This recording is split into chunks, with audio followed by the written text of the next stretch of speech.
Eh, bueno, teníamos entonces acá, habíamos hablado de lo que es la fragilidad, la ductilidad, distintos materiales, cómo varían las propiedades con los porcentajes de carbono, los parámetros que salen del ensayo de tracción. Habíamos visto bastante, nos quedamos hasta bastante tarde, y habíamos llegado más o menos hasta acá, o sea, habíamos hablado del tema de la fractura, el tipo de fractura frágil o dúctil, de por qué se produce la fractura de copa y cono. ¿Están de acuerdo, no? ¿Estoy en lo cierto? Sí, profe, estábamos por acá. Ah, después habíamos visto, esto en realidad lo habíamos visto al principio, porque servía como para que después se entienda de qué estábamos hablando cuando hablábamos de un gráfico que sale de la máquina. Lo habíamos visto al principio, tenemos una máquina genérica y la MTS 810, que es un caso particular, que es la que tenemos en la facultad, que es servohidráulica. ¿Mm? O sea, hay eléctricas, hay servohidráulicas, hay netamente mecánicas. Bueno, obviamente las servohidráulicas son las más complejas y tienen la gran ventaja de que pueden meter no solamente tracción y compresión, sino que como pueden manejar la servoválvula, que es la que hace que el pistón de doble efecto que actúa sobre este vástago vaya para un lado o para el otro, se le puede programar funciones y hacer que hasta 1000 Hz la máquina pueda hacer fatiga, o sea, pueda trabajar con cargas positivas pasando por cero a negativas y así sucesivamente hasta una frecuencia de 1000 Hz. Obviamente que para poner 1000 Hz tiene que tener unas condiciones de rigidez importante el material, ¿no? La probeta que uno está ensayando, porque si no, a 1000 Hz no le trabaja, porque si hay mucha deformación no le da tiempo a recuperarse. Pero bueno, normalmente los ensayos de fatiga se hacen, de algo de fatiga vamos a ver más adelante, se hacen a 80 o 100 Hz, que es bastante, digamos, está dando unos cuantos hitos por segundo. En el caso nuestro, bueno, el ensayo de tracción por ahora es simplemente tomar los valores de acá, como les había dicho, con registrador o con un sistema de adquisición de datos y una PC y un programa que nosotros tenemos armado uno con LabVIEW, que es un programa para levantar datos y graficar y digamos, introducir órdenes para la máquina y obtener resultados y procesarlos y presentarlos. Pero por ahí, didácticamente siempre es mejor el registrador XY porque se ve que, digamos, como les decía la otra vez, una regla se mueve en este sentido, sobre esa regla hay otra que se mueve en este sentido, en el de Y. Entonces, bueno, ahora hay una pluma y ustedes van viendo detalladamente cómo eso va dibujando el gráfico. Y cómo cuando está la estricción que va a tener en la probeta la formación de las líneas de Luders, que son, habíamos hablado, unas líneas a 45 grados que aparecen en la probeta, cómo eso coincide con la fluencia que se ve en el gráfico, que empiezan a aparecer esos picos, y cómo cuando llegamos al máximo del gráfico, automáticamente si miramos la probeta aparece la estricción, o sea, empezamos a ver que la probeta en algún lugar se está empezando a hacer mucho más finita que en el resto.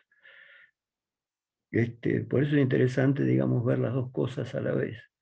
Eh, Voy a tratar si lo puedo filmar, que se vea ese detalle, ¿no? El tema de filmarlo, la única dificultad que tiene es que hay que pedir permiso para entrar en la facultad, está medio complicado el tema. En la facultad, de hecho, no hay nadie, salvo el vacunatorio, que son gente del municipio de Morón que está vacunando, pero está ocupando una parte muy chiquita de la planta baja.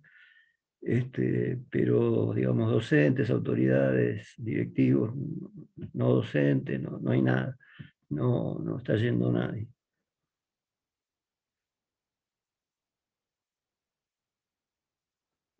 Bueno. Las normas, entonces, creo que algo habíamos hablado, pero bueno, la norma americana es la ASTM 8, las alemanas son las DIN 50-125, y algunas adicionales que digamos, están vinculadas, siempre hay normas vinculadas a la norma principal, porque por ahí una norma es cómo hacer el ensayo y otra es instrumentos de medición aplicados al ensayo de la norma 125, condiciones atmosféricas vinculadas a la 50-125, entonces así aparece una serie de normas. En el caso de las normas argentinas son las IRAM-IAS U500-102, que estaría basado en la DIN. Esto lo habíamos visto. La longitud calibrada sería la longitud que tiene la misma sección. La longitud de referencia sería una longitud que marco mediante dos marquitas, que las tengo que hacer bastante bien grabadas, porque si no, cuando la probeta se estira, se me borran las marcas. Con un lápiz indeleble puede llegar a andar. También si el material es muy dúctil, se estira mucho y se estira también la marca. Entonces, lo que era una marca pasa a ser una banda, ¿no? Una marquita que era una rayita pasa a ser una banda, entonces se pierde precisión en la medición. Lo que sí no se puede hacer es agarrar un serrucho y hacerle una marca, porque obviamente le estoy reduciendo la sección en esos puntos y se va a romper ahí, la voy a inducir a romper ahí y el valor no va a ser válido tampoco. Ni tampoco marcarla con un punto de marcar y un martillo, eso no lo puedo hacer. Sí marcarlo de la mejor manera posible para que se conserven las marcas al final, porque después las necesito, como habíamos visto la otra vez, para poder medir la longitud final y comparar la final con la inicial y hacer todos los cálculos. Bueno, habíamos hablado que en el caso de la IRAM nos habla de probetas normales largas y cortas. Probeta normal quiere decir que responde a la norma, pero la norma acepta dos.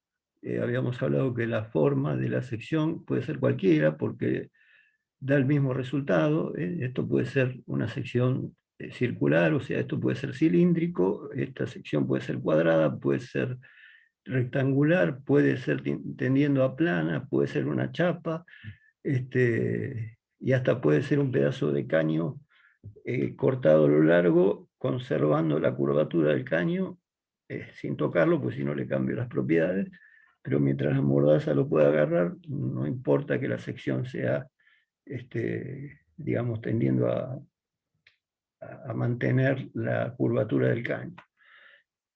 Lo que sí es importante es que pueda medir bien la sección, porque la sección es un dato que se usa en el ensayo. Bueno, entonces habíamos hablado de las probetas normalizadas, que serían o normales, son las que cumplen con esta condición. Cuando yo marco el L0 en función del diámetro 0 o la sección 0, cuando tiene estos cabezales, que ya habíamos explicado para qué eran, se dice que es una probeta calibrada,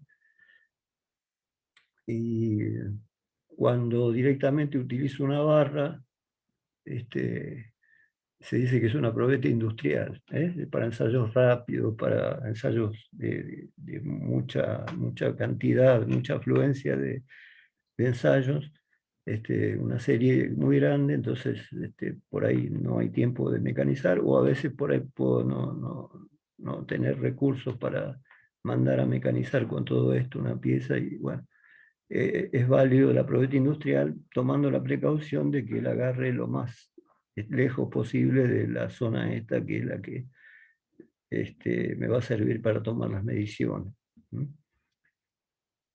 Bueno, por eso acá habla de probetas normalizadas, probetas industriales.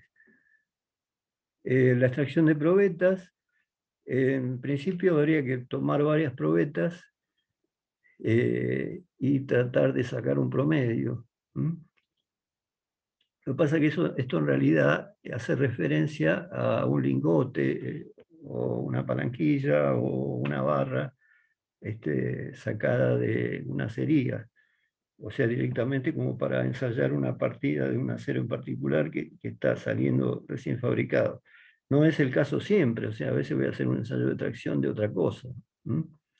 Pero bueno, en el caso este, acá sí me sobra material, digamos, si parto de un lingote, puedo andar eligiendo, puedo sacar distintas probetas de distintos sectores, puedo buscar que esté a 2/3 del centro sobre el radio para que sea el lugar más representativo o que promedie el resto de los valores, porque como habíamos dicho, los resultados no serían homogéneos porque la solidificación, digamos, no es homogénea tampoco.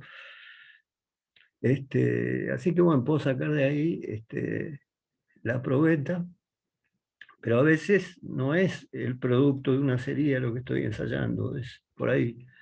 Es una pieza de una máquina que yo quiero hacer una igual y saco un pedazo de hierro, un pedazo de acero, y de ahí mecaniza una probeta, un tipo con un torno. Y así, bueno, puede haber mil casos, un material desconocido, un material conocido para hacerle control de calidad, a ver si los valores dan bien.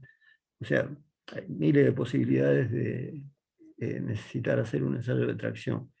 Y bueno, en muchos casos tampoco puedo andar jugando mucho con la representatividad que me da tomar la 2/3 del radio. Por ahí tengo una sola, qué sé yo, tengo un árbol de levas y le quiero hacer un ensayo de tracción. No voy a poder sacar más que de una posición porque ya es bastante finito como para, todavía lo voy a tener que tornear, no voy a sacar más de uno, eh, y menos en paralelo, ¿no? Bueno, algo habíamos hablado que se deben marcar los extremos de la longitud de referencia dentro de la cual se deben realizar marcas equidistantes entre sí, que serán 20 para probetas largas y 10 para las cortas. Habíamos hablado de probetas largas cuando la longitud es 11,3 raíz de la sección inicial y cortas cuando es 5,65 raíz de la sección inicial. Son los únicos dos tipos de probeta que toma como normalizada la norma IRAM y la norma DIN también. Eh,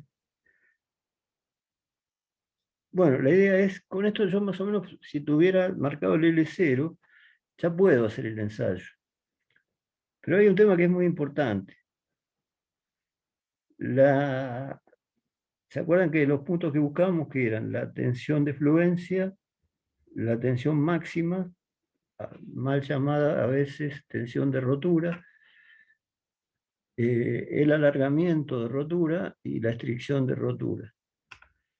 El alargamiento de rotura tiene mucho que ver con la longitud de referencia que tomo. O sea, es como que, digamos, las tensiones me van a salir sin problemas en cualquier caso, independientemente incluso de la proporcionalidad o no que haya, porque es la tensión que va a ser producto de la carga que tome en el momento de fluencia dividido la sección.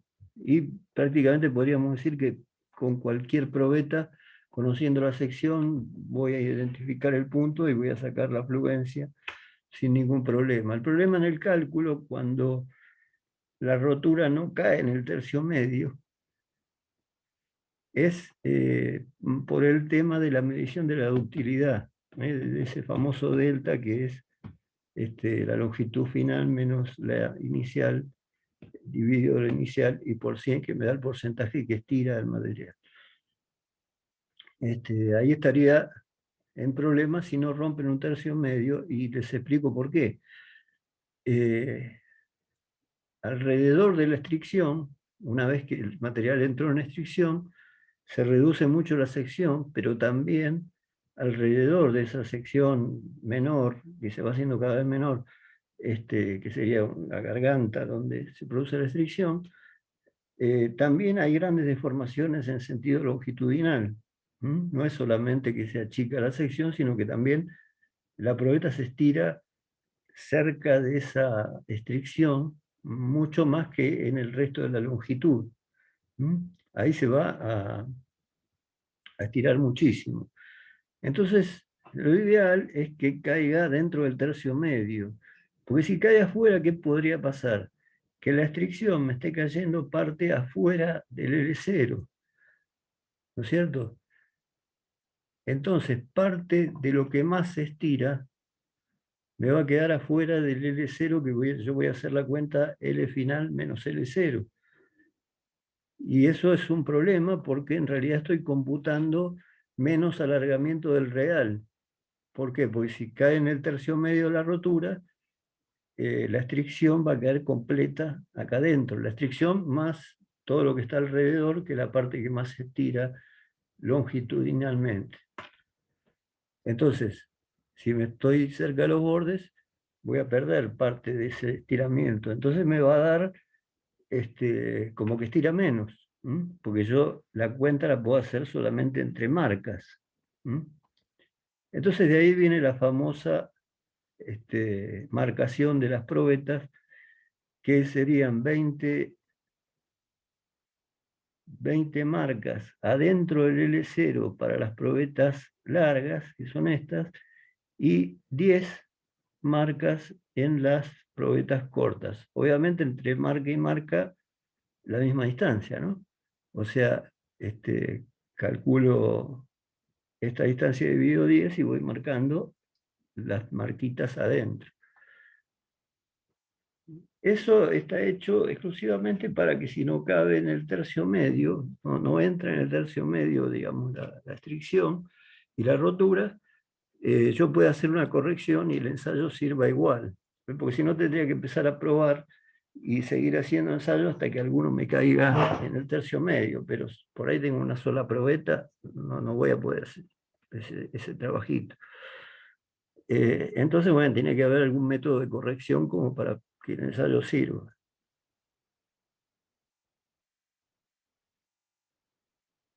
Bueno, ahora más adelante vamos a ver cómo se aplican esas marcas, pero bueno, por ahora recuerden que son en las probetas largas 20 marcas y en las cortas 10 marcas. Porque después lo que vamos a trabajar, que después lo vamos a ver distancias entre esas marcas, pero las vamos a ver en el valor que quedaron después de la deformación plástica. O sea, no es que vamos a contar la cantidad de marcas, va a ser la misma, pero cada segmento se va a estirar de una manera diferente y eso es lo que queremos medir. Y a partir de ahí una fórmula de corrección como para sacar el valor cierto, equivalente a una rota en el tercio medio.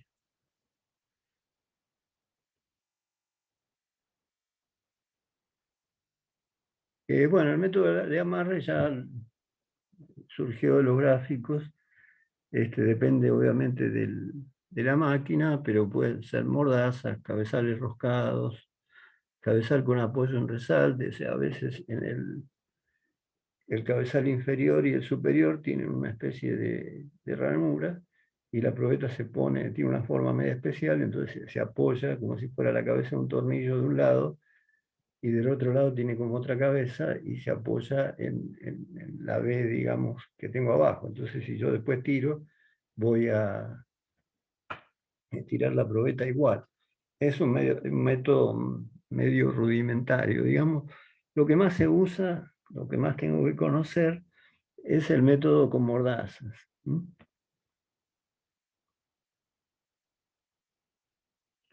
La máquina de ensayo procede en general distintos rangos. Este equipo MTS procede 4 rangos de carga. Como esta máquina en particular tiene salidas eléctricas, tiene la ventaja de que yo puedo fijar rangos. O sea, ustedes saben cuál es el efecto de trabajar en distintos puntos de la escala de cualquier instrumento de medición, a fondo de escala o no.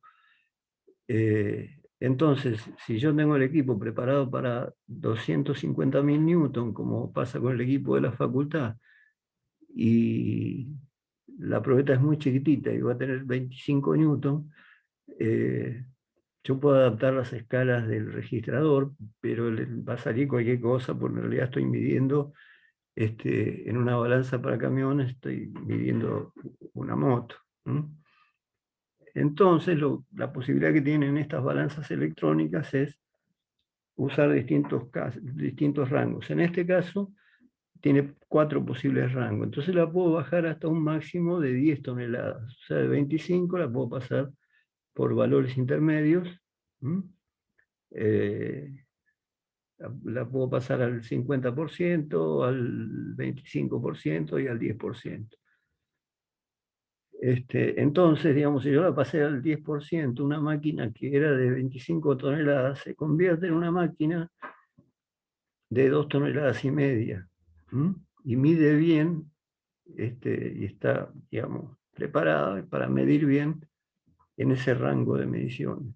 ¿Mm? Cosa que si no lo pudiera hacer electrónicamente, no habría forma, digamos. ¿Mm? Cualquier otro tipo de balanza no tiene la posibilidad de hacer ese arreglo.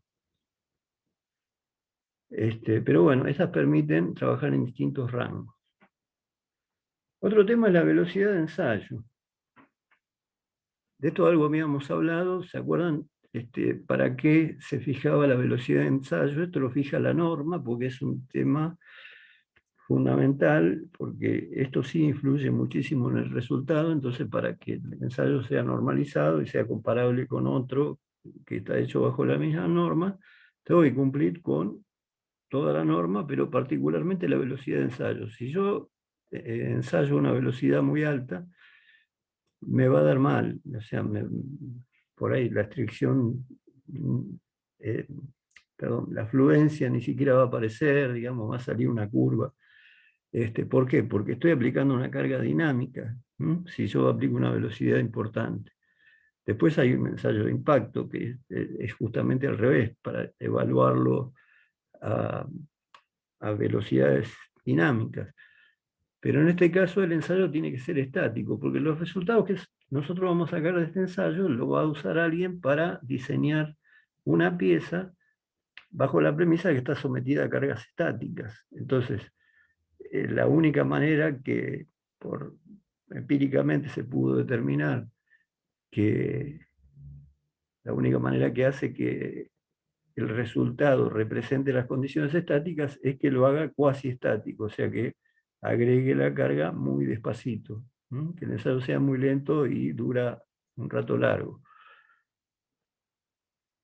Bueno, ¿qué es el valor que nos está dando acá? La mayoría de las normas coinciden en esto, que sería 0,0025 1/segundo.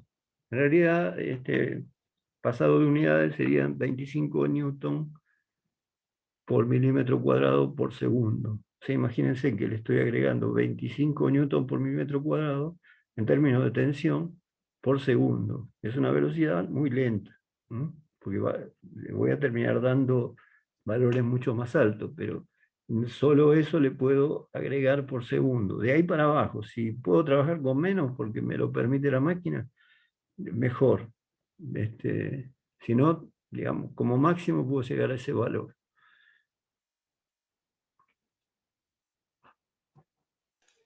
Entonces, tenemos el otro tema que son las secciones y las longitudes finales. Bueno, esto igualmente lo hablamos bastante. En algunos casos la sección se ovaliza, o sea, empiezan a aparecer tensiones medias extrañas. No quiere decir que el ensayo no esté bien, pero si yo mido en la estricción el diámetro mínimo que alcanzó la probeta al romperse, podría llegar a darme un valor distinto si hago dos mediciones a 90 grados. En ese caso lo que hago es un promedio. Esta fórmula en realidad es un promedio de estos dos valores para calcular la sección. Es para casos particulares, pero a veces conviene chequear, o sea, con un calibre, que es con lo que se mide esto, puedo llegar a ver si varía con el ángulo el diámetro. Hay muchas cosas donde, por ejemplo, acá trabajamos con un calibre, ¿no? Con un elemento de medición de demasiada resolución. Estamos usando un calibre. ¿Por qué? Porque no hace falta más, porque en realidad, digamos, los valores que vamos a sacar del ensayo están muy redondeados, o sea, está redondeadas las tensiones que obtengo, están redondeadas los alargamientos, las restricciones, directamente el alargamiento está pasado a porcentaje en números redondos, sin decimales. Las tensiones normalmente también, o pueden tener 1 o 2 decimales, o sea, no, digamos, yo uso un método de medición acordes con la exigencia que tiene después el cálculo que voy a hacer. Bueno, Profe, sí. disculpe, quería hacer una consultita. Entonces, se mide a la décima o a la centésima de acuerdo, ¿no?, a la exigencia del cálculo, dice, ¿no? Eso lo da la Eh, norma. claro, no, no sería esa la idea, digamos, para este tipo de ensayo es suficiente con que lo mida a la décima siempre,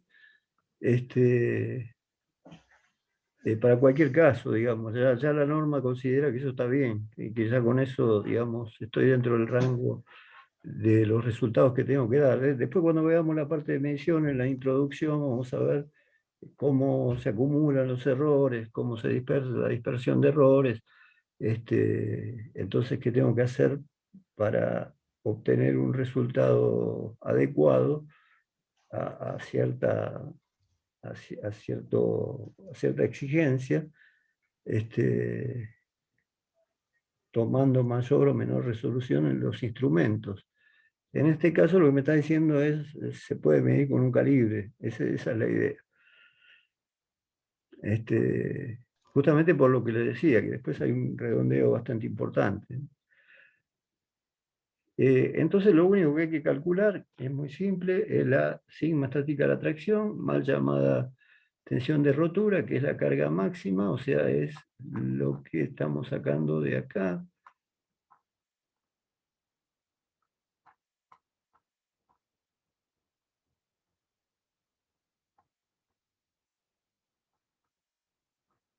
Esta carga máxima dividido la sección S0 nos estaría dando el sigma T. Y esta carga de fluencia dividido S0 también, tensión siempre es carga sobre sección. Esta otra nos estaría dando la tensión de fluencia. Esos serían los dos parámetros más importantes que me interesa sacar del gráfico. Otras tensiones no tienen aplicación, digamos, porque imagínense que yo calculara la tensión de rotura real, no de rotura como le llaman erróneamente a la máxima, ¿no? O sea, habíamos hablado de que a esta tensión, o si lo vemos en términos de tensión en este gráfico, a esto se le llama tensión de rotura, pero es un error, porque en realidad la rotura es esta, ¿no? Pero esta tensión de rotura real no la mido porque el material, digamos, cuando yo lo diseño una pieza, no va a llegar nunca hasta la rotura total. Se supone. Justamente voy a usar el periodo elástico y no debería pasar el periodo elástico, salvo accidentalmente. Por eso conviene que tenga ductilidad por si accidentalmente yo me pasara de la tensión aplicada, y ya entrara en el periodo plástico, no tenga una rotura catastrófica. Eso lo habíamos más o menos visto. Entonces, por ejemplo, esta tensión de rotura real ya está, digamos, una vez que pasó la estricción, que entró en estricción el material, ya digamos, ya el material está en un estado que ya no interviene en ningún cálculo, no interviene en ningún lado porque ahí el material está destruido.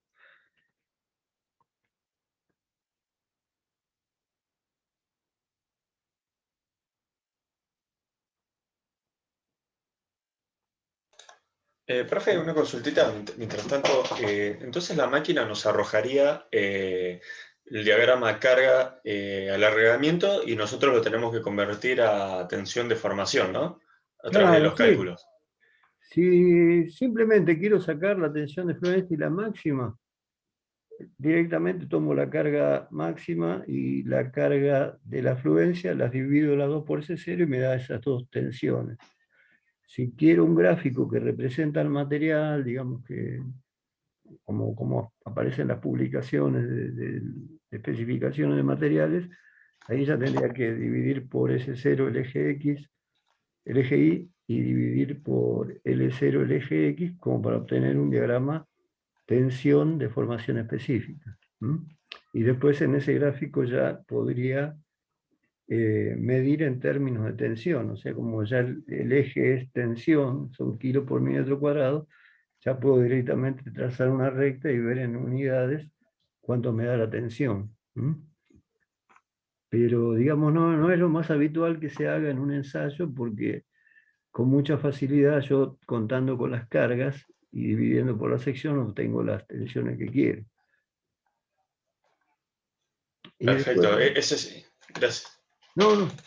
Después los otros dos cálculos son la longitud uniendo las dos partes, una vez que rompió, y midiendo la distancia entre las dos marcas que originalmente eran L0. Eso sería el L final, menos el L0 y dividido el L0, y acá faltaría por 100, porque es el porcentaje lo que busco, me va a dar un porcentaje.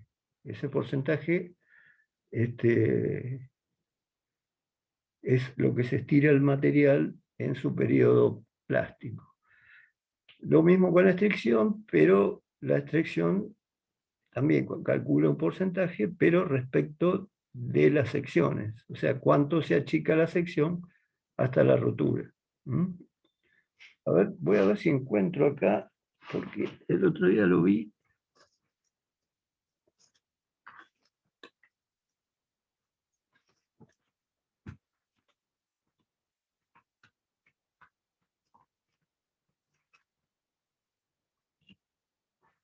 Bueno, a ver, un ejemplo de aplicación de esto. Esto en realidad no es un ensayo de tracción, pero tiene que ver con que ustedes vayan entendiendo el fenómeno. A ver si lo podemos ver bien. Fíjense esto. Esto es un tornillo nomás. Es un tornillo de una biela, de un motor muy grande, ¿no? De este lado tiene simplemente un lugar que apoya, no tiene tuerca, esto directamente va a quedar fijo, y la tuerca que yo tengo que ajustar está de este lado. Esta sería la tuerquita bastante grande que yo tengo que apretar para cerrar la biela, el pie de biela, ¿sí? Eso lo ubican. Bueno, a ver si a alguno se le ocurre qué pudo haber pasado con este tornillo. Fíjese que lo que se ve es muy parecido a lo que hablamos del ensayo de tracción, de la estricción. La fricción sufrió. Claro, ¿y por qué sufrir una estricción un tornillo? Es algo medio, no es común. Porque es dúctil, supongo. ¿Eh? No, digo que debe ser un material dúctil y estaba formando el copa icono. Claro, no, evidentemente el material es dúctil, pues si no se hubiera cortado. El hecho que generó esto es que el que ajustó se zarpó, o sea, ajustó mucho más de lo que tenía que ajustar, al punto tal que la hizo pasar del periodo elástico al periodo plástico y se empezó a formar la estricción. En realidad es como si fuera un ensayo de tracción, o sea, la tuerca esta, al ajustarse, tracciona el material, y el material, tanto en un ensayo como en la vida real, tiene el mismo comportamiento. Entonces, este tornillo, si yo lo estiro en las dos puntas, esto hay una recomendación de con qué torque ajustarlo, que es lo que me da el fabricante. O sea, Ahí quedó, o sea, no perdón. no tendría que pasar nunca esto. Si yo le doy un valor, como dice el fabricante, de tantos newton por metro, que se mide con una herramienta especial, que es típica de los que arman motores, obviamente está calculado el tornillo para que no le pase esto. Lo que pasa es que seguramente el que la apretó no midió con qué par la estaba ajustando, le dio, o por ahí después vino otro y le dio un poco más, o sea, pero le terminaron dando una tensión tan grande que provocaron la estricción. ¿Y qué hubiera pasado si venía otro y le seguía dando? Se hubiera roto o se hubiera seguido Peor alargando. todavía. Claro, ya esto está al borde, ¿no?, de romperse, o sea que este, hubiera achicado esta sección un poquito más y se hubiera roto, ya directamente se hubiera roto. Bueno, fíjense que simplemente pasa por un error de ajuste. Muy Pero buena bueno, la rosca del tornillo, profe, igual. ¿eh? Muy buena la rosca del tornillo. Pues aguantó todo eso. Claro, sí, sí, no, el tornillo es de una calidad altísima. Incluso es raro que lo hayan podido llevar a este estado, porque tiene que haber sido una bestia el que hizo una fuerza tan grande con una llave, no sé, por ahí le metió un caño y hizo una palanca muy grande, porque si no, digamos, es algo inusual que se llegue a este extremo. Fíjense, aparte que esto tiene, no sé si lo comparan con los dedos, un diámetro importante, es un tornillón importante. Yo Bueno, hubiera pensado que se hubiera reventado la rosca primero. claro, uno pensaría que se rompe la rosca, pero la rosca está muy bien calculada. ¿Mm? Y en realidad la sección también está bien calculada, pero está calculada para un torque menor. O sea, alguien le dio un torque muy superior al recomendado y al que corresponde. O sea, el que diseña esto ya diseña con qué torque hay que apretarlo. Y no hace falta apretarlo más. O sea, no quiere decir que porque apriete más esté más seguro. O sea, hay que darle el torque justo que corresponde. Eso con cualquier pieza de cualquier máquina, vehículo. ¿Mm? Pero Y bueno, eso lamentablemente no tiene solución, hay que reemplazar el tornillo, ¿no? claro, no, esto no tiene solución. No, esto no tiene ninguna solución. Esto ya prácticamente, digamos, cuando existe la restricción se considera roto el material. Se considera lo que ya se dio. ¿Mm? Muy buena la llave también, porque La para llave levantarse buena, eso. sí, y seguramente le habrán mandado un caño, y con el caño de una palanca por ahí de 1,5 metros, eso aumenta el par, entonces el par que se aplica sobre el tornillo se hace altísimo. Pero bueno, acá tienen un ejemplo de lo que es la estricción, ¿no? De lo que significa. Fíjense que este tipo hizo sin querer un ensayo de tracción con un tornillo. ¿Mm? Lo que Te hago pasa una en el consulta. ensayo es exactamente lo mismo, nada más que en lugar de, digamos, estirarlo a través de una rosca, lo estoy estirando a través de unas mordazas. Y una conclusión sería, este material es re bueno, es dúctil. ¿Mm?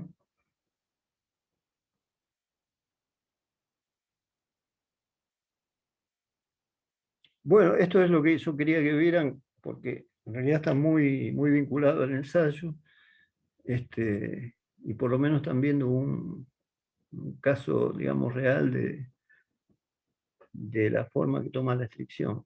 O sea, esto si hubiera seguido, hubiera formado la copa icono. La copa icono se forma recién cuando se rompe, ¿no? Profe Casero, ¿es el tornillo? No, el tornillo me lo dieron, pero no tenemos idea de qué acero es. Habría que hacer un ensayo de composición química. ¿Mm? Pero ni siquiera el ensayo de composición química da conclusiones terminantes respecto de qué acero es, porque puede tener un tratamiento térmico. Entonces puede ser un acero de tal aleación, con tal porcentaje de tal cosa, con un tratamiento térmico que el mismo material puede tener distintos tratamientos a distintas temperaturas, puede ser a temperaturas más altas, más bajas, enfriado más rápido, más despacio, revenido o no. Bueno, en general el revenido se hace siempre, pero bueno, depende también de cómo hicieron el revenido. Pero bueno, en principio lo mínimo que podría hacer para saber de qué es el tornillo es hacer un análisis químico, por lo menos para saber los aleantes que tiene.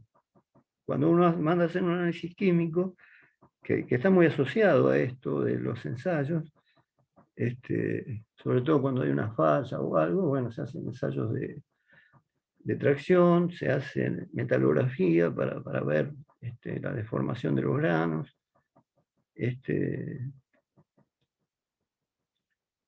Y con eso más o menos se hace un análisis de falla, ¿cierto?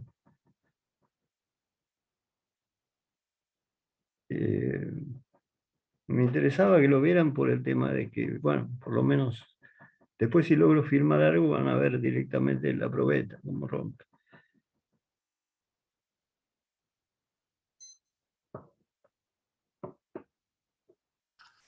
Profe, más o menos en qué consiste el ensayo químico.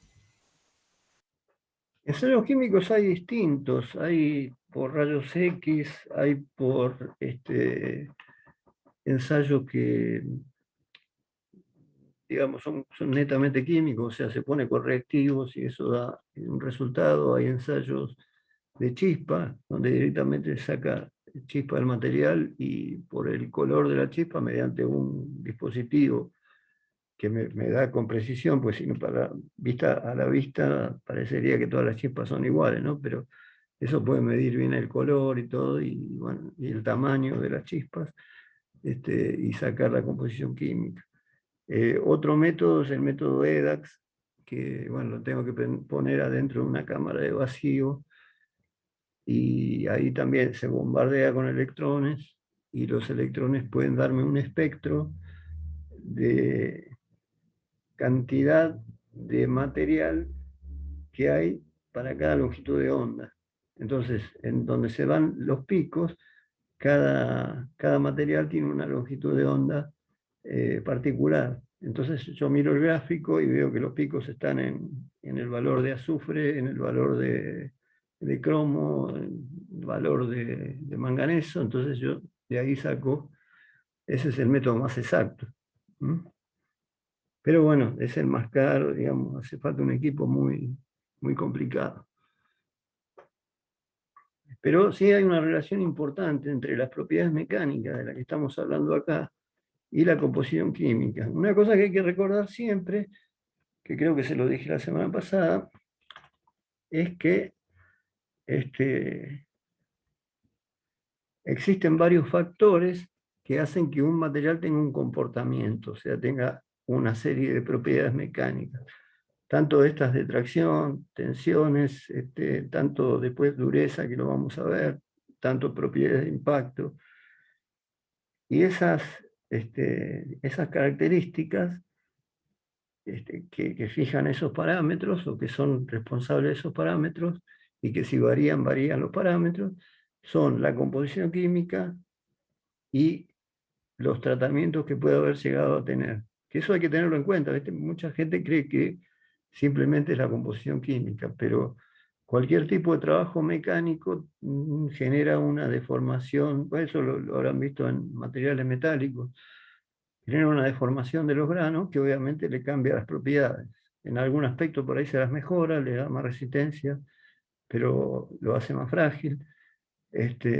Pero cualquier trabajado mecánico cambia las propiedades. Y cualquier tratamiento térmico hace algo muy parecido al tratamiento mecánico y también cambia los tamaños de grano, aparecen microestructuras diferentes,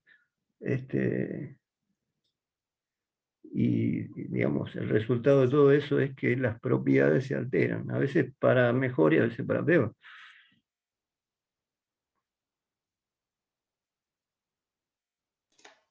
Y también la rigidez estructural, ¿no? No comprendo bien a qué te referís.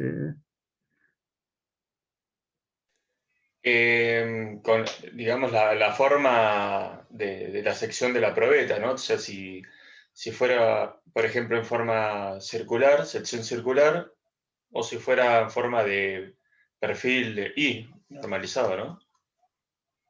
Claro, no, es lo que yo decía hace un rato.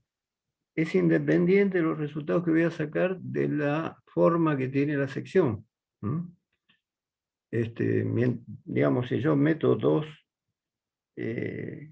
probetas, una con perfil I y otra con perfil redondo, pero las dos tienen la misma superficie, las dos me van a dar gráficos iguales. O sea, justamente eso lo dice la norma. Por eso la norma dice la sección de la probeta puede ser cualquiera. Justamente porque la sección no afecta, aunque parezca mentira, porque uno dice, pero ¿cómo? Pero no altera el resultado de las tensiones. O sea, las tensiones me dan bien igual. La fluencia la puedo determinar, la sigma T la puedo determinar, y me dan igual con cualquier formato de sección. No es independiente del formato de la sección. Siempre va a ser la carga que alcance dividido la sección, que obviamente lo que va a cambiar es la fórmula para calcular la sección. Pero la carga donde se produce la fluencia dividido la sección, independientemente de la forma que tenga la sección, tiene que dar igual si es el mismo material.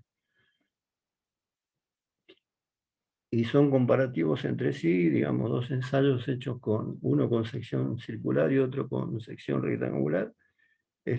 Los hago los dos y puedo comparar uno con el otro, es decir, este tiene más resistencia, este tiene menos, como si los hubiera hecho con la misma probeta. Una de las pautas importantes que da la norma, en realidad fija un montón de cosas, pero deja libre justamente la forma de la sección. Por eso decía, se puede llegar al extremo de obtener de forma longitudinal una franja de caño.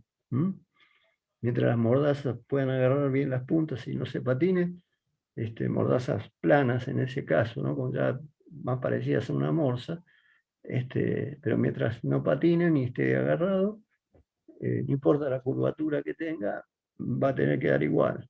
Incluso en secciones medias extrañas, la fractura copa y conos aparece igual, digamos, aparecen las mismas cosas. O sea, no aparecen tan visibles como si la sección es circular, porque ahí sí uno lo ve clarito, de una copa y un cono, y si la sección es cuadrada, digamos, no es una copa cuadrada o una sección cuadrada con bordes a 45 grados, y del otro lado, en lugar de ser un cono, es una pirámide, pero, digamos, se reproduce igual la configuración, digamos, de la fractura.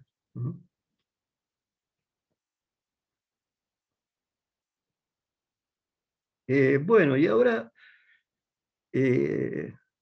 vamos a darle, digamos, aplicación a lo que habíamos hablado de hacer 20 marcas en las probetas largas y 10 en las cortas. Bueno, para los casos en que la rotura tenga lugar fuera del tercio medio, que es lo que decíamos, la longitud de referencia se debe, perdón, para los casos en que la rotura tenga lugar fuera del tercio medio de la longitud de referencia, se debe recurrir a efectuar la siguiente corrección. Se llama n mayúscula al número total de divisiones marcadas en la longitud de referencia L0. Bueno, eso va a ser 20 o 10, es el número que dice la norma.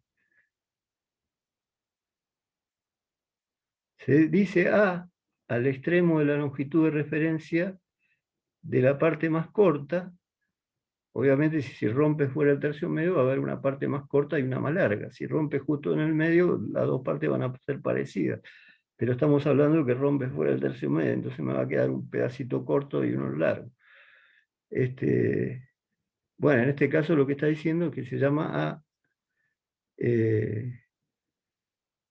al extremo de la longitud de referencia de la parte más corta y B a la marca que dista aproximadamente igual que A de la rotura sobre la parte más larga de la probeta. Y N el número de divisiones entre A y B. O sea, acá lo que hay que hacer es lo siguiente. Acá es donde fracturó la probeta. Como les decía, no fracturó en el tercio medio, por ahí fracturó por acá, porque la probeta tenía 20 marcas, y fracturó casi donde termina el L0, por lo tanto, gran parte de la restricción quedó afuera, y medir simplemente la longitud final en base a los segmentitos que puse como longitud de referencia, me da error, me da, digamos, una longitud más grande, más chica. ¿No? Entonces, se determina una cantidad de intervalos n menos n sobre 2 desde B, luego del alargamiento porcentual de rotura será el de esta fórmula. Ahora vamos a explicar un poquito mejor. Supongamos que la fractura se produce acá. Me van a quedar dos marcas de este lado, que no tienen por qué tener la misma distancia entre sí. Seguramente la segunda sea haya quedado más larga que la primera, porque está más cerca de la rotura. Igualmente la de acá también va a estar bastante alterada, y la parte de afuera, como no cayó, digamos, cerca del extremo, parte de afuera también va a estar alterado, pero ya no lo puedo medir eso, por eso tengo que hacer la corrección. Entonces se le llama n a directamente marcar la misma cantidad de puntos de segmentos que hay de un lado, marcarlos del otro. Entonces, en este caso sería n, que es el número total de marcas, menos este n, que es el número total de marcas hechas tanto para un lado como para el otro de la rotura, o sea, este corte significaría la rotura. En este caso es el n menos n sobre 2, o sea, el n total de marcas que tenía, menos esta n se va a determinar según el caso, ¿no? En este caso sería 2 y 2, 4. Si n menos n sobre 2 me da un número par, aplico este procedimiento. Esto está pasando porque justamente rompió cerca de una de las marquitas. Entonces lo que tengo que hacer, en lugar de marcar el L final, es calcular, para hacer el cálculo de delta, que se acuerdan lo que es, ¿no? Tengo que medir, falta una cosita. Acá cuando hago, de un lado mido cuántos segmentos hay, del otro lado busco la misma cantidad de segmentos. Este punto se llama A, este punto se llama B. Y n menos n, o sea, el total de marcas menos este n que yo determiné acá, que depende de dónde haya caído la fractura, me determina tomar un punto C. Como les digo, todos estos puntos en realidad están separados a distancias diferentes. Depende de cómo les pegó la restricción. Pero bueno, yo tomo los valores. Una vez que tengo esto configurado, o sea, es como que tuviera la probeta ya imaginariamente marcado el A, el B y el C, directamente la longitud inicial menos la longitud final, que es lo que iría arriba, la final menos la inicial, que es lo que iría arriba en el cálculo normal, cuando rompen el tercio medio, directamente hago lo que mida desde A hasta B. Esto lo mido con un calibre, lo que mida, porque yo no sé cuántos se estiraron estos segmentos, como le digo, todos se estiraron diferentes, o sea, no es la distancia que tenían cuando yo la marqué.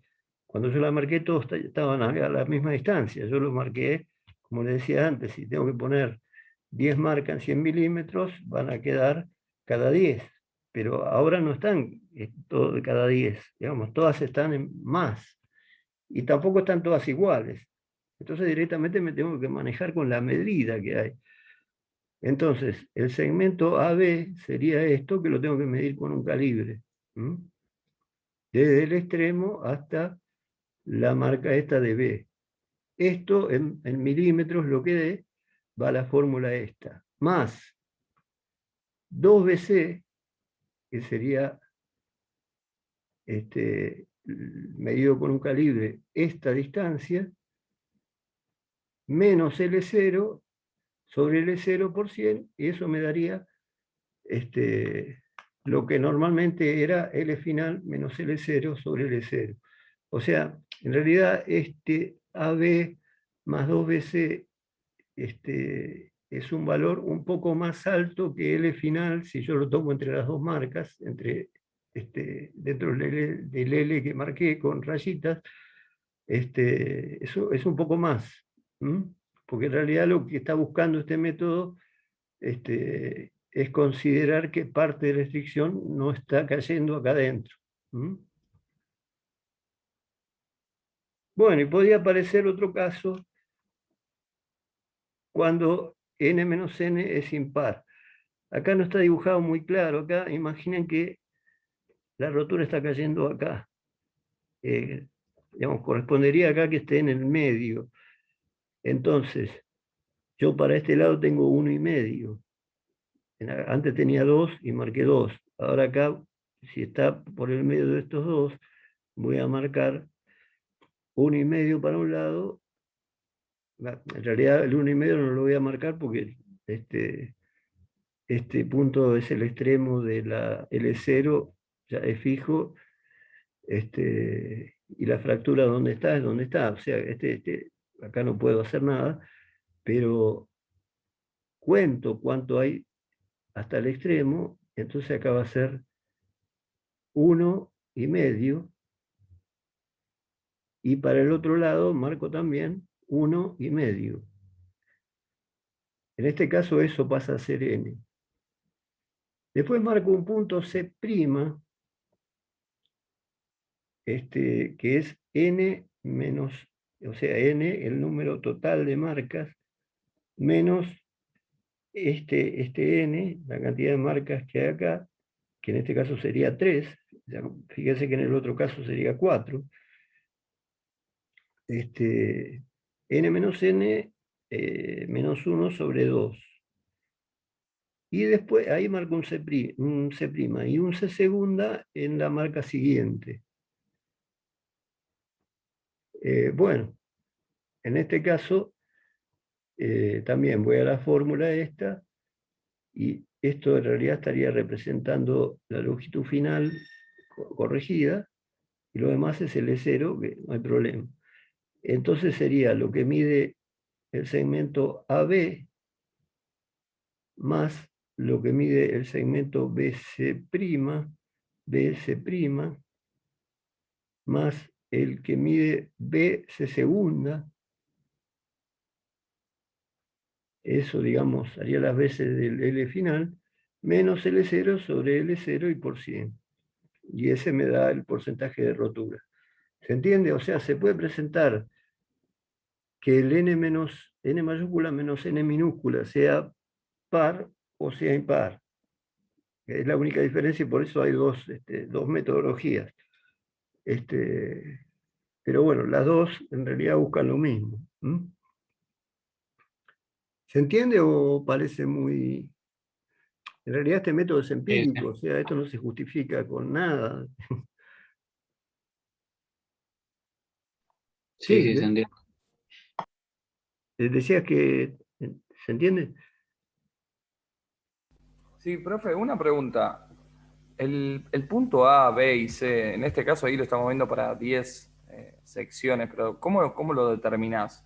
¿O siempre vas a tener que hacer 10 divisiones y el B lo vas a poner, por ejemplo, el punto B en el cuarto, y así sucesivamente, respetando esto? En realidad, la cantidad de marcas que hay es el N mayúscula. Cuando yo marqué el L sub 0, que lo marqué para, suponiendo que iba a romper en el tercio medio y después iba a ser el L final, que era hasta donde habían llegado las dos marcas, menos el L0 sobre L0, para ver qué porcentaje se estiraba. Cuando marqué este L0, yo acá tuve que hacer, si la probeta es la normal larga, 20 marquitas, y si es normal corta, 10 marquitas. Cuando arranco, estas marquitas están equidistantes, o sea, yo las hago a distancias iguales. Después del ensayo, no, todas se corrieron, todas tienen diferentes distancias. Bueno, acá es donde interviene el número total de marcas, que es n mayúscula. Puede ser 20 si es larga, puede ser 10 si es corta. Digamos, la metodología es la misma, nada más que le cambia eso. Claro, claro, clarísimo. Lo único, si tengan en cuenta que acá hay digamos, no está bien claro el dibujo. Acá habría que este corte hacerlo acá en el medio, ¿no? Es lo que me dice que n menos n menos 1 sobre 2 es impar, porque acá yo tendría 1,5 para cada lado, entonces n sería también impar, cuando si cae más o menos arriba de una marca, yo tengo 2 para un lado y 2 para el otro, es par. O sea que acá tengan en cuenta que si alguno tiene el apunte impreso y quiere hacer la corrección, digamos, esto habría que correrlo justo al medio o cerca del medio de estas dos marcas. Porque si no estaríamos en el mismo caso que el otro. Bueno, después otro tema son los límites convencionales. ¿Qué puede pasar? Que la fluencia yo no la vea. O sea, hay materiales que presentan fluencia y materiales que no. Hay materiales donde claramente se ve la fluencia, como en los aceros al carbono. Yo trazo el gráfico y voy a ver todo lo que hablamos en teoría ideal, la recta, el pico de fluencia, todos los piquitos que vienen después, y después, bueno, el alargamiento homogéneo, después la estricción. Bueno, todo eso sí va a aparecer, pero podría ser que no aparezca la fluencia. Eso no significa que el material sea más dúctil o menos, o sea, no está vinculado a eso. Que no haya fluencia en realidad no es, de eso no sacamos ninguna conclusión, simplemente que el material no presenta fluencia, digamos, esa composición química, ese acero no presenta fluencia. Acuérdense que todo esto que estamos hablando es exclusivo para aceros, ¿no? Porque el acero es el único que tiene una recta elástica. Los otros materiales no ferrosos y los no metálicos tienen curvas donde ya se complica más encontrar el límite elástico, porque el que nos interesa es el acero. Y en el caso del acero, por suerte, presenta esta recta siempre que la pendiente, ¿se acuerdan que era E? Porque sigma es igual a epsilon por E. Bueno, en este caso, si no llegara a presentar fluencia, que es normal, no cambia nada, hay un método práctico para poder sacar un valor de referencia que reemplazaría a la fluencia. No le puedo llamar tensión de fluencia porque en realidad el material no tiene fluencia, pero es lo mismo, es donde hubiera caído la fluencia si hubiera.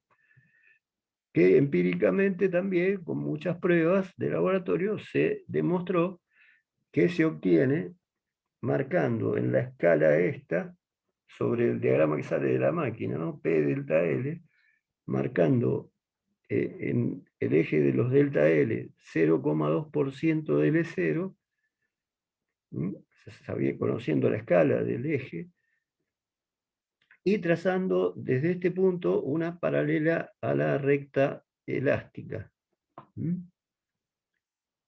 Como la recta elástica en algún momento termina y eso se empieza a curvar, en algún punto esta recta que yo tracé va a cortar al gráfico y voy a sacar de ahí una carga que se llama P sub 0,2. Y puedo obtener un sigma que es P02 dividido S0. Bueno, como les decía, al no haber fluencia no puedo decir esta es el límite de fluencia. Lo llamo límite 0,2, pero digamos, si un diseñador quiere conocer el valor de referencia donde pasa el material del periodo elástico al plástico, si le digo la tensión de fluencia es tanto, o si le digo la tensión 0,2 es tanto, lo toma, digamos, de la misma manera, ¿no? Con la misma, es el valor de referencia donde se supone que termina el periodo elástico.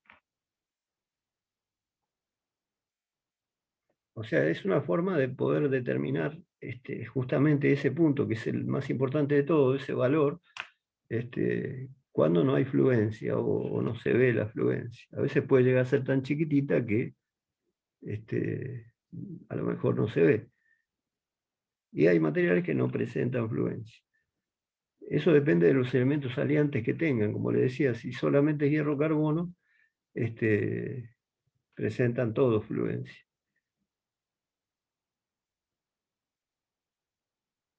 Bueno, esto es simplemente la explicación de que este segmento A es 0,2% del E0, usando la escala de deformaciones, que es la escala que usé en este eje.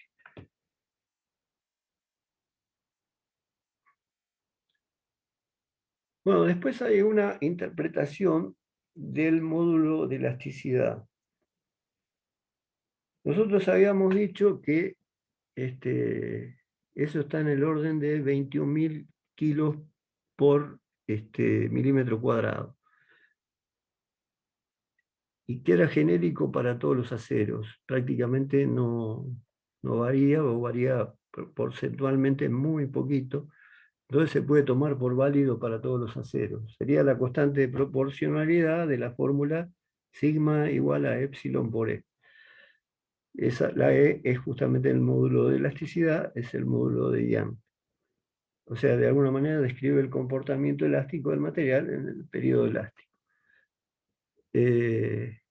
Bueno, ese sería la tangente del ángulo. Cuando yo trazo arranca el gráfico, lo tendría que pasar a valores de sigma epsilon. Entonces, si tomo la tangente de un cociente incremental de cuánto varía sigma respecto de epsilon, sacaría esta tangente y esto me daría la pendiente, que justamente es el valor E. Bueno, como ahora hay muchas aplicaciones de elementos finitos, de métodos numéricos, de métodos muy especiales y muy sensibles y más exactos que los métodos tradicionales de las antiguas fórmulas que se hacían a mano, puede resultarme necesario conocer el E con más precisión. O sea, no decir 21.000 y listo.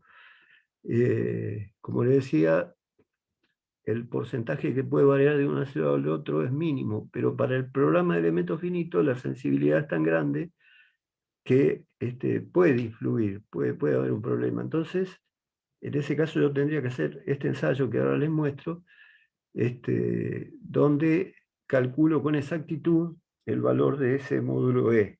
No me va a dar muy lejos de ese valor 21.000, pero lo voy a tener exacto, digamos, con varios decimales, porque ya es un programa de elementos finitos, ahí sí hay que trabajar con más precisión. Bueno, hay una norma, que no es la norma de ensayo de tracción, sino que es directamente la norma de determinación del módulo de elasticidad de 1 a 0, donde yo calcularía que E es la tangente del ángulo φ, que es el ángulo que describe la recta elástica, o delta sigma sobre delta E. Entonces, el método consiste en hacer lo siguiente. Primero arranco de cero, como cualquier ensayo de tracción. Yo más o menos tengo que conocer en qué lugar aparece la fluencia, porque si me paso y ya entré en la fluencia ya no me sirve, porque yo en realidad estoy analizando solamente la parte proporcional, que es netamente elástica. Entonces, bastante por debajo de una tensión de fluencia que yo más o menos debería conocer, paro el ensayo. O sea, solamente trabajo en la parte recta. Lo que se puede hacer, entonces, esto sería, digamos, esta recta en particular sería la recta, que después si yo hubiera seguido haciendo el ensayo, después venía la fluencia, después venían las deformaciones, después venía la estricción. Pero en realidad este ensayo consiste en parar antes. Y para darle más precisión, bueno, esto yo directamente lo puedo correr a mano, o sea, los registradores, por ejemplo, tienen una perilla que permite moverlo y hace que la pluma se corra y se vaya a otra posición. Normalmente se usa para fijar el cero, para que salga en el papel milimetrado de un punto, digamos, determinado para poder medir mejor. Bueno, pero con esa misma perilla yo puedo correr en el eje X la pluma y ahí descargar. Ahí descargo el material, o sea, le voy sacando la carga que le puse a la misma velocidad, o sea, la máquina la pongo a trabajar al revés, ¿no? Hasta que llega a un valor determinado. Que lo fijo. Bueno, y al final voy a terminar haciendo seis rectas, o sea, después vuelvo a cargar, vuelvo a correr, vuelvo a descargar, vuelvo a correrlo, vuelvo a cargar, vuelvo a correrlo y vuelvo a descargar. El promedio de todos estos ángulos metidos en la fórmula de que E es igual a la tangente del ángulo me permite sacar con precisión el valor de E. Pero ya le digo, es exclusivo para aplicaciones de muchísima precisión, de métodos numéricos muy complejos. No es un ensayo que se haga todos los días, digamos. Pero sí, bueno, por lo menos saben que existe la forma de medir el valor de, si bien es siempre casi el mismo, pero se puede medir con precisión. Creo que también se le llamaba rigidez, ¿no? Al valor E. Sí, en realidad rigidez y elasticidad están vinculados, digamos. Sería un poco lo contrario, o sea, tengo mucha elasticidad, me implicaría menos rigidez, o si tengo mucha rigidez, la elasticidad sería baja, o sea, digamos, como que los dos conceptos, uno acompaña al otro. Normalmente le llamamos módulo de elasticidad. Bueno, Lo que tiene este ensayo es que yo no lo puedo hacer con el método tradicional con el que yo obtenía el gráfico convencional o el gráfico, el diagrama característico que usaba para las tensiones, que como decíamos, ahí puedo redondear y todo. Ahora necesito mucha precisión, entonces no voy a trabajar con el equipo LVDT inductivo que me dice en qué posición está el pistón, porque esto en realidad induce a cierto error. Fíjense que la longitud libre de la probeta, entre lo que agarra el cabezal, los radios de acuerdo, la diferencia que hay entre la longitud calibrada y la longitud L0 que medí, en realidad eso se deforma también. Por lo tanto, al medir yo el desplazamiento del pistón, no estoy midiendo con precisión la deformación de L0. Necesitaría un equipo que tenga algún tipo de, digamos, de cuchilla que yo la pueda colocar en una de las marcas del L0 y otra cuchilla en la otra, y que eso trabaje y me pueda medir estrictamente la distancia entre esos dos puntos, esas dos rayitas. Eso es lo que se llama un extensómetro. Después vamos a ver, digamos, a nivel mediciones, también lo que se llama un string gauge. En realidad el extensómetro está compuesto por string gauge, pero eso por ahora es informativo, después lo vamos a ver bien. Pero digamos, un extensómetro sería un equipo de medición que permite medir la distancia entre dos puntos. Entonces yo ya sí estaría midiendo directamente, o sea, pondría una cuchillita justo en la primera marquita del L0 y otro en la última, y ya estaría trabajando y la señal que mandaría al gráfico sería la del extensómetro. Vamos a tener una clase de extensometría, de string gauge. Entonces, este gráfico en realidad está hecho no tomando en este eje la señal de desplazamiento del pistón, sino tomando directamente la dimensión que marca el extensómetro. Ahora ustedes dirán, ¿y entonces por qué no usamos un extensómetro siempre y nos va a dar más preciso? ¿No es cierto? O sea, uno podría directamente hacer todo el gráfico con esto y no tomar esta señal. Bueno, eso tiene una explicación. En realidad el extensómetro es un elemento muy, muy frágil, digamos, muy delicado. Como en este caso nosotros vamos a trabajar en la recta elástica, no hay ningún problema y se puede usar.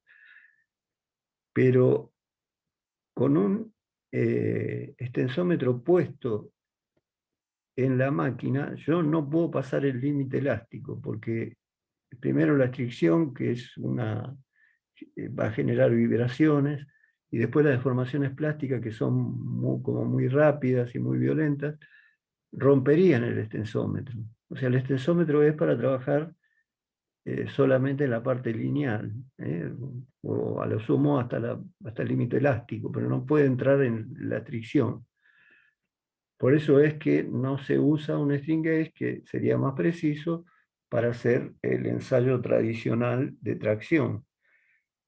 En este caso, para hacer este ensayo particular de el módulo de Young, o módulo de elasticidad sí puedo trabajar con un extensómetro. Entonces, en lugar de alimentar este eje del registrador con la señal de la posición del pistón, lo haría alimentándolo con la señal del extensómetro.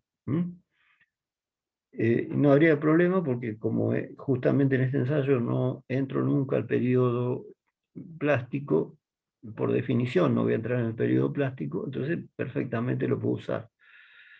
O sea, el extensómetro está muy limitado. Y hay extensómetros de todo tipo, después lo vamos a ver en una clase, incluso hay un apunte, pero hay extensómetros eléctricos, ópticos, hay de todo tipo. Bueno, lo que se usa actualmente son extensómetros eléctricos que tienen string gauge adentro, o directamente pegar un string gauge en una superficie, que también vamos a ver cómo es el procedimiento.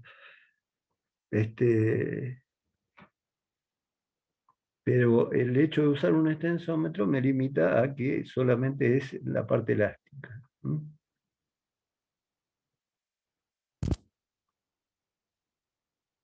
Bueno, esto justamente queda al final. Es un poco la conclusión de todo esto. No sé si algo habíamos hablado, si yo había bajado hasta esta hoja cuando hablamos de los resultados del ensayo, pero por las dudas lo vemos de vuelta. La clasificación de la norma SAE consta de 4 dígitos. Los dos de adelante dicen qué tipo de aleación es, y los dos de atrás el porcentaje. Entonces, qué sé yo, si es 41 es una determinada composición con determinados aliantes, si es 63 es otro, si es 52 es otro. O sea, los dos primeros dígitos me están diciendo qué aleación, qué elementos aliantes tengo aparte del carbono. Y los dígitos de atrás siempre son el carbono que tiene, hay que dividirlo por 100, o sea, 10 en realidad es 0,1. Pero bueno, es una forma de encontrar bastante práctica de nombrar a los aceros.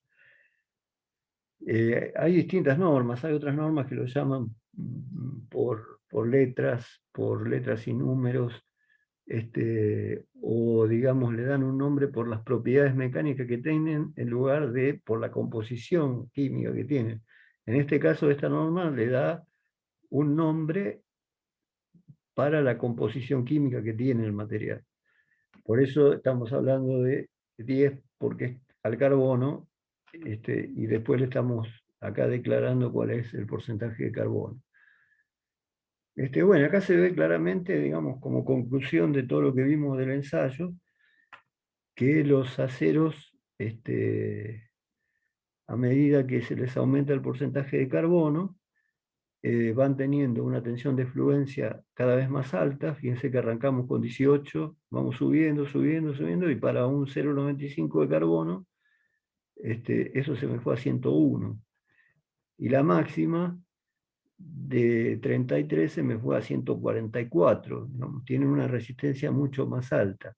Pero fíjense que, como habíamos visto un gráfico donde estaban todos los aceros al carbono y los de bajo contenido de carbono eran bajitos y con mucha deformación plástica, y los de mucho carbono eran altos y con poca deformación plástica, bueno, esto se ve reflejado acá.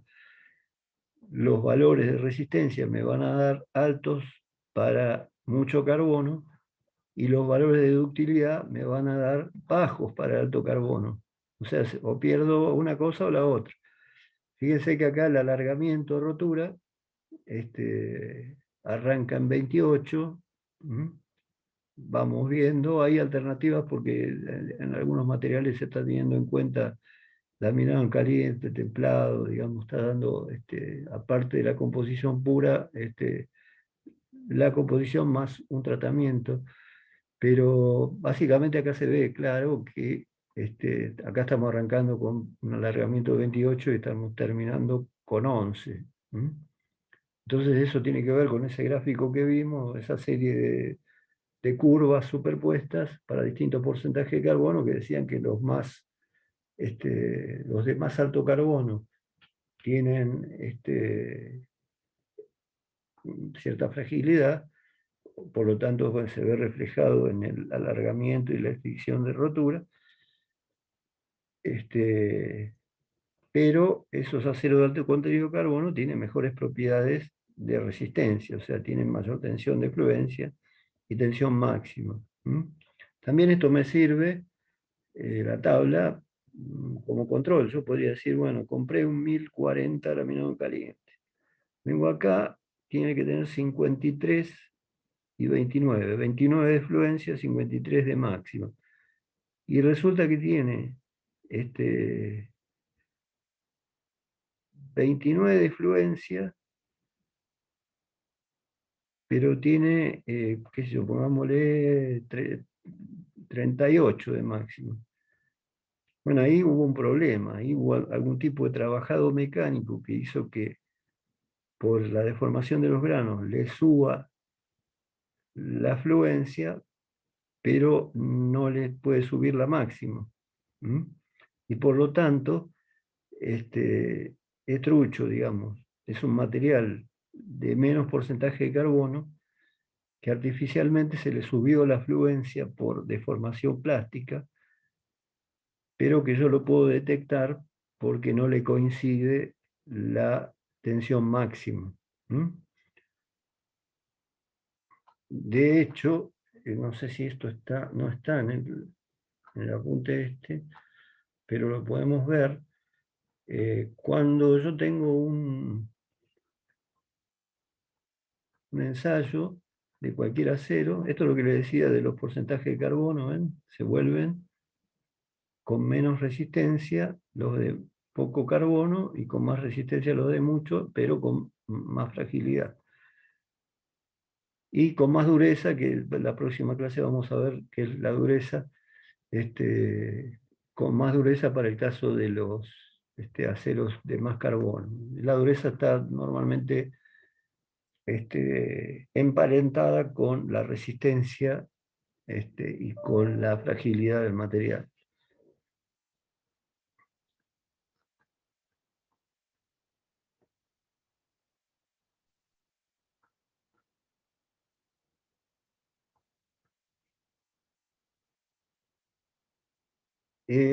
Acá pasa esto. No está en el apunte, así que por ahí convendría que tomen nota más o menos de esto que vamos a hablar, porque es importante. supongamos que un material yo lo ensayo, si no lo paso del periodo elástico, lo puedo ensayar las veces que quiera y pasa como las piezas puestas en una máquina, como nunca pasan el límite elástico, siempre conservan la geometría, o sea, pueden ir variando la tensión que soportan permanentemente, pero siempre la tensión es baja y nunca pasan al periodo plástico. Pero supongamos que yo, mediante la máquina de ensayo, lo hice pasar al periodo plástico y lo llevé hasta acá. Bueno, bárbaro, me quedó una probeta estirada, fíjense que ahí todavía no entró en estricción. Sigue pareciendo una probeta, lo sumo se le alargó un poquito la distancia entre las marcas del cero. Pero parecería una probeta estándar. Y pongamos que yo agarro esa probeta y la vuelvo a ensayar como si fuera una probeta nueva desde cero.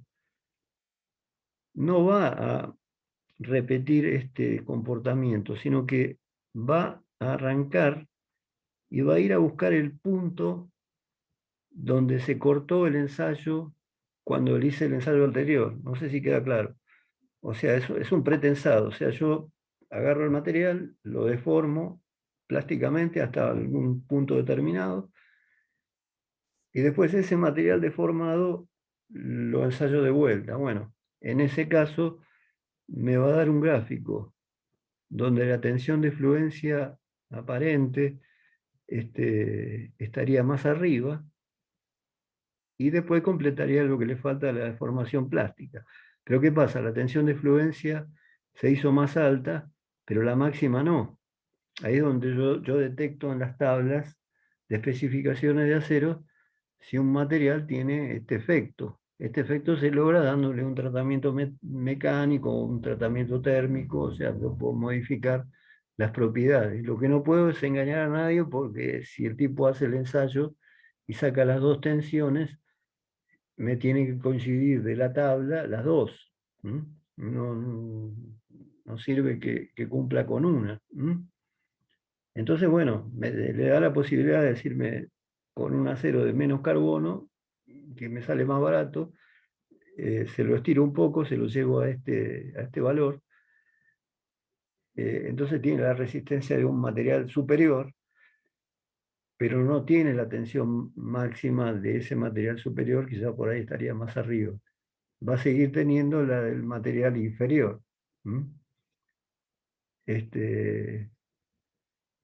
Por eso es importante, cuando uno, digamos, recepciona un material, si le quiere hacer ensayos, ver que coincidan las dos tensiones. Que es lo que estábamos viendo en la tablita.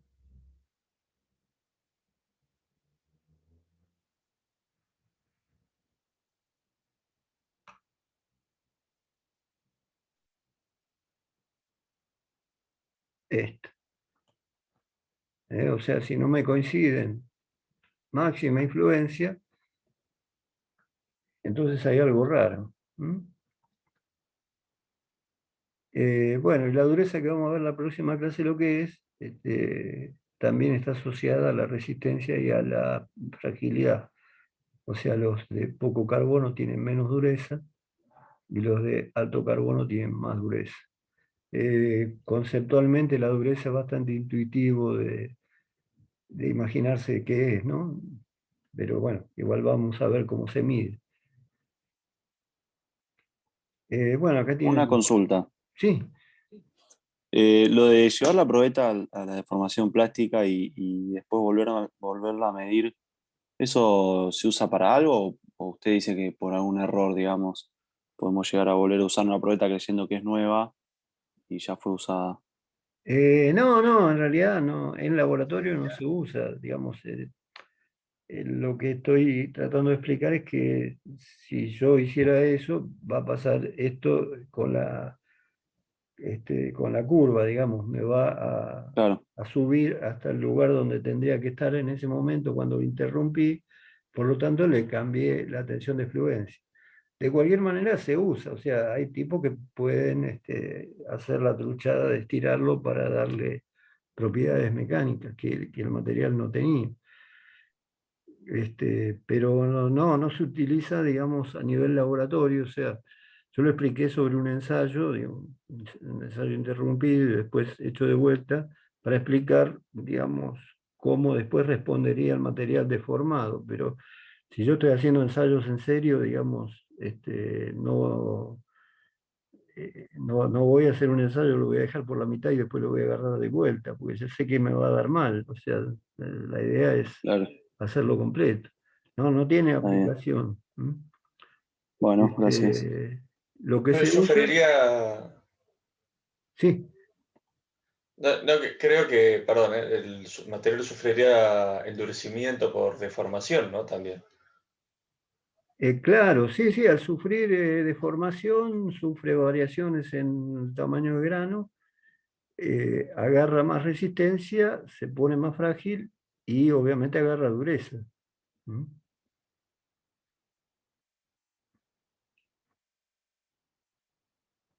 Bueno, acá tienen bastante bibliografía. La mayoría de estos libros son para los 3 ensayos que vamos a ver primero, que son de tracción, dureza y impacto. Acá está todo. Lo más importante son el de Editorial Capeluz, que está agotado. De hecho, la editorial no existe más, pero se consigue en alguna biblioteca o a veces se consigue en lugares que venden libros viejos. Es un libro muy bueno. El Studeman, que también es bastante difícil de conseguir, que es español, y el, digamos, más usual es el de González Arias, que sí, va saliendo, incluso tiene actualizaciones. O sea, este libro le hace ediciones nuevas el autor y le va agregando cosas, que yo, pues salió un durómetro más automático, y el tipo le agrega la foto de ese y explica qué se le cambió. Digamos, no es el mismo libro de hace 50 años. O sea, arrancó hace 50 años, pero fue haciendo ediciones nuevas y cada edición fue incorporando las tecnologías más nuevas. En realidad, digamos, la teoría de lo que buscan los ensayos y cómo se hacen, no varía mucho, pero sí es interesante, digamos, contar con la información de los equipos más nuevos, que terminan haciendo lo mismo, pero bueno, es bueno saber que, por ejemplo, un durómetro puede ser totalmente automático, incluso hay la próxima clase vamos a ver varias escalas de dureza que son diferentes y no son comparativas entre sí, y yo puedo con el mismo durómetro sacar la dureza con los distintos métodos. O sea, con una sola medición me daría cuánto dan Bliner, cuánto dan Vickers, cuánto dan Rockwell. Eso mediante algoritmos muy extraños, pero bueno, el equipo lo hace. Eso es lo último que salió en cuanto a durómetros, por ejemplo. Bueno, en el caso de González Arias, ve que salió el equipo nuevo, el tipo está evidentemente actualizado, entonces va y lo incorpora en la edición más nueva. Después el ensayo que hace es más o menos el mismo. Una máquina vieja puede hacer el mismo ensayo que una nueva. Es decir, al haber menos automatizaciones, por ahí pierde sensibilidad y es más trabajo para el que lo hace, pero básicamente, digamos, los principios físicos que se ponen en juego son los mismos. El Metal Handbook es un libro que es espectacular. Todo esto de ensayo mecánico está en el volumen 8. Imaginen que tiene como 15 volúmenes. Es un libro, ese para ir cuando se puede ir a la facultad a verlo a la biblioteca, porque lo tiene muy poca gente. Eso debe valer una bocha de dólares impresionante, pues son tantos tomos. También los van actualizando y si uno compra la última versión vale carísima. Pero bueno, hay una versión bastante nueva en la facultad. Es interesante que lo vean porque por ahí, no ahora, pero cuando lo puedan ver en la biblioteca, por ahí, qué sé yo, habla de aceros, ensayo de tracción. Entonces uno busca, y de estas tablas, como esta, hay varias. O sea, uno va a encontrar distintos ejemplos, y cada uno con su gráfico. O sea, entonces uno va a tener se usa mucho como referencia, es decir, a ver, voy a usar un acero, confiando que tiene la composición química que yo quiero, y me fijo las propiedades y hago los cálculos. O sea, puedo sacar de ahí resultados de ensayos. Es como que están publicados resultados de muchos ensayos, de muchos casos. Pero Metal Handbook hay de todo, hay de ensayo, hay de metalografía, hay de mecanismos, o sea, hay un montonazo. Cada uno de los volúmenes es de un tema diferente. Pero es un libro súper recomendable porque van a encontrar cualquier cosa.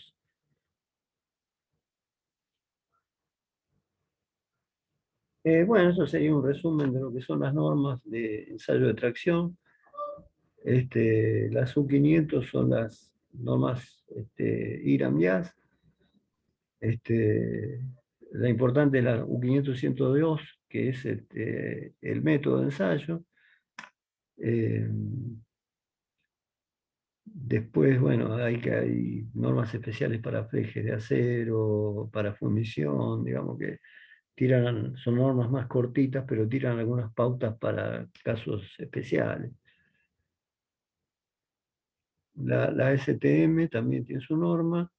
Estas son en general para todos los ensayos. La E8 es la principal para hacer el ensayo de tracción.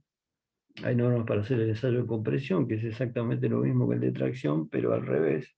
En lugar de usar una probeta, uso algo que también se llama probeta, pero no es digamos, una barra larga, sino al revés, es un corchito, digamos, es es como si fuera un cilindrito de muy poca altura. Porque si, digamos, la probeta fuera demasiado larga, tendría problemas de pandeos. Más o menos conocen lo que es el pandeo, o sea, es cuando yo aplico compresión sobre una pieza relativamente larga y la pieza, en lugar de comprimirse, tiende a doblarse para el costado, ¿no? Tiende a doblarse para afuera. Para evitar eso y para que el ensayo sea realmente de compresión, se usan, digamos, probetitas de sección circular, pero muy chiquititas, de muy baja altura. Y da un gráfico similar, digamos. Normalmente los aceros se comportan igual a la tracción que a la compresión. No así el hormigón, por ejemplo, que se comporta muy bien a la compresión, pero a la tracción es un desastre. Por eso es que cuando se hace hormigón armado, el hormigón armado justamente quiere decir cemento con armadura de hierro. Entonces, en las partes que van a recibir tracción, que se puede calcular perfectamente, de una viga, de una columna o de una losa o lo que sea, donde van a recibir tracción, justo ahí se pone el hierro. Entonces, el hierro va a absorber la tracción y el cemento o el concreto va a absorber la compresión. Entonces, entre los dos, digamos, van a funcionar en conjunto. Bueno, acá diferencias que hay entre las normas IRAM y todas las normas de otros países. ¿Ven? La STM, que es americana, francesa y española, BSI, que es la British Standard, que es la inglesa, la DIN, acá pusieron DIN, pero es la DIN, que es la alemana. Bueno, todos tienen una ley de semejanza, o sea, una constante proporcionalidad de la sección con la longitud del cero diferente. Bueno, algunas normas dan más datos, digamos, una terminación superficial.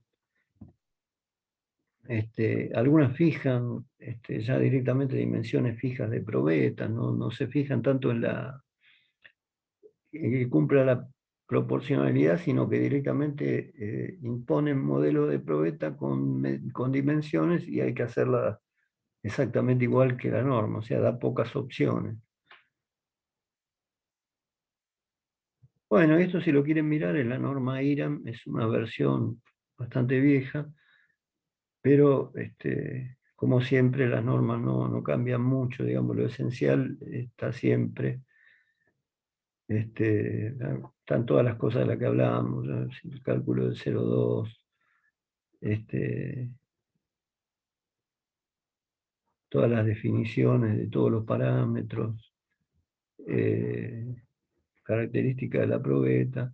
Acuérdense el tema de la velocidad, que es lo más importante, no más de 25 newton por milímetro cuadrado por segundo. La máquina que tenemos en la facultad directamente, como se puede regular las velocidades, la ponemos en el valor más bajo y ya estamos seguros que está por debajo del valor de norma. Como le decía antes, si está por abajo, mejor. ¿No? Va, igual, digamos. El tema es que no esté por arriba del valor que la norma pide.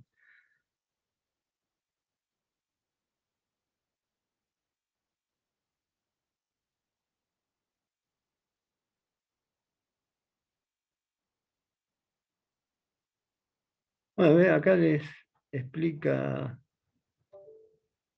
les explica lo que hablamos hoy, de cómo se corrigen las dimensiones para poder compensar que no cayó en el tercio medio. No hay tablas.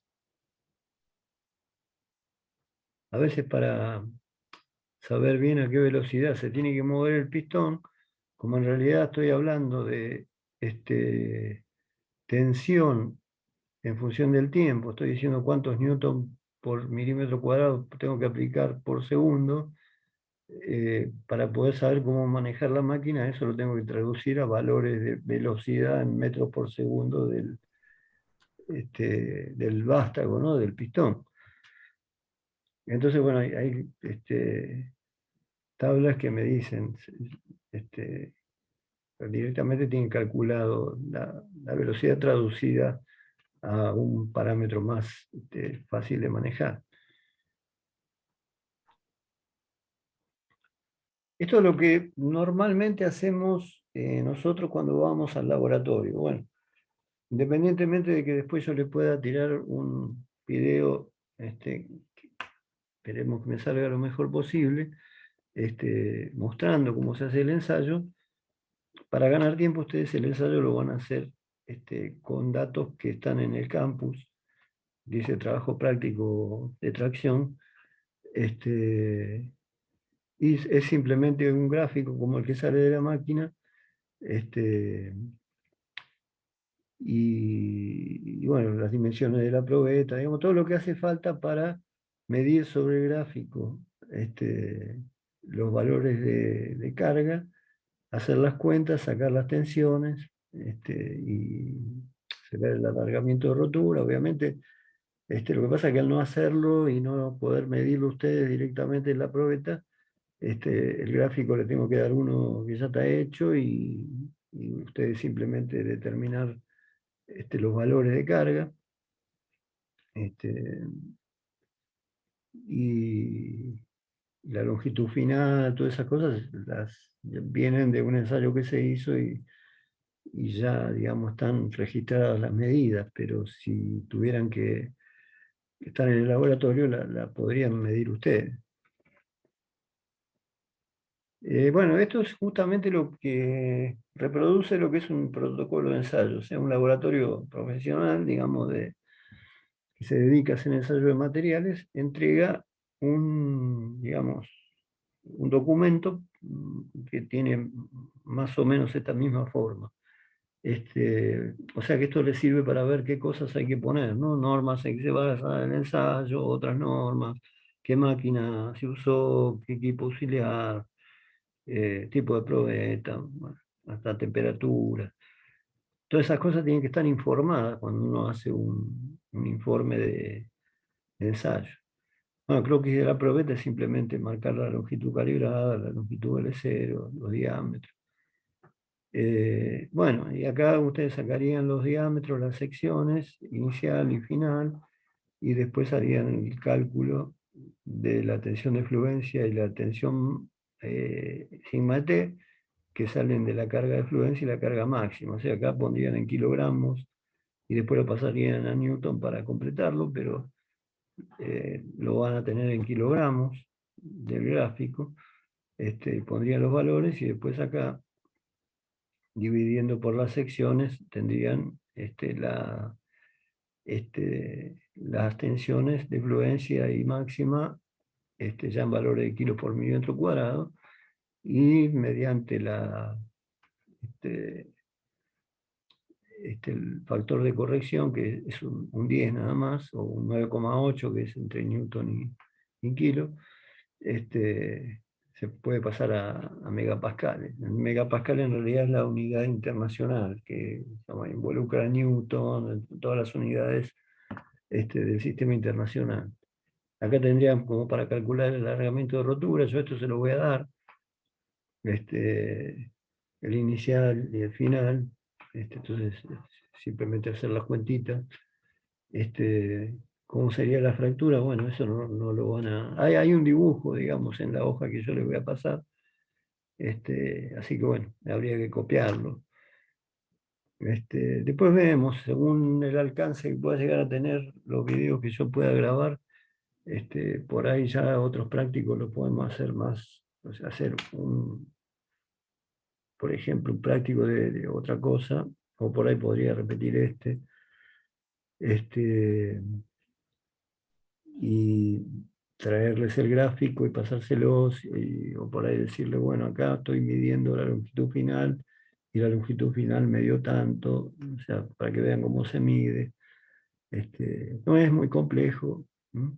Lo complejo en esto es tener las máquinas, digamos, las máquinas son carísimas, entonces es difícil contar con los equipos. Después hacer el ensayo no es tan complicado. En la máquina que tenemos nosotros se complica un poco por el peso que tiene, porque es una máquina tan grande que para cambiar mordazas, para hacer cualquier tipo de modificación, requiere 3 personas por lo menos. Pero bueno, una vez que está configurado, el ensayo sale directamente al gráfico, y después del gráfico sale todo, y los cálculos que hay que hacer, como ven ahí, son bastante sencillos. No hay integrales, son todos cálculos aritméticos, son productos de una cosa con otra. Bueno, y después, digamos, la idea siempre fue después poner las conclusiones, que este material que ensayamos hoy resultó dúctil, presentó fractura copa y cono. ¿Por qué consideran que esto es útil? O sea, todo lo que de alguna manera muestre que entendieron lo que fuimos dando como teoría, y que lo pudieron aplicar a una práctica. Bueno, hoy aparentemente no vino el muchacho que es el JTP nuevo, así que seguramente lo vean el viernes que viene, y ya con él fijamos un poco el cronograma, digamos, vamos armando un poquito mejor lo que se refiere a prácticos, que lo va a llevar él. Él los va a corregir también, y bueno, va a poner las notas. Así que bueno, con esto tendríamos completo todo lo que es tracción. Bueno, muchas gracias. No, al contrario. No sé si a alguno le quedó alguna duda que les pueda ayudar. Yo, profe, bueno, ahora cuando ya terminó la clase, le quería consultar bien a lo último, para no, digamos, no interrumpir y no retener a nadie. Sí, como quieras. Sí. Bueno, yo lo que, digamos, entendí que la máquina arroja el diagrama carga y alarga